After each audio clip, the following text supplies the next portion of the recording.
Здраво, деца! Слушнете го денешниот возбудлив расказ. Царот Ахав одел напред-назад во неговата палата. Уште еднаш се потпрел на прозорецот и се восхитувал на лозието.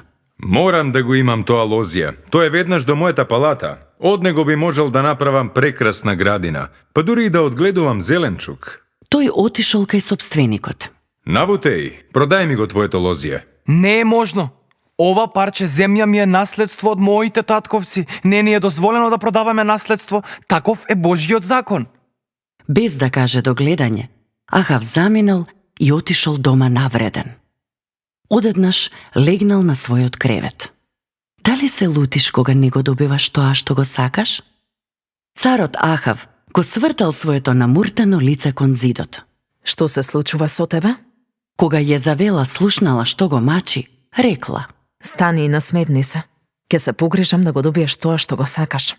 Царицата напишала писмо до градските советници, го фалсификувала потписот на царот и го запечатила писмото со прстенот на царот.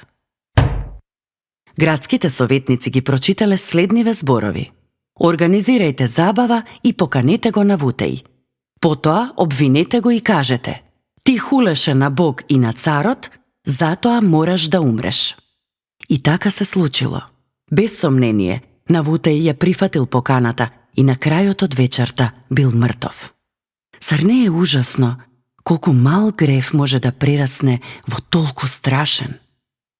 Гледање, посакување, завист, гордост, да бидеш навреден, лаги и потоа убиство.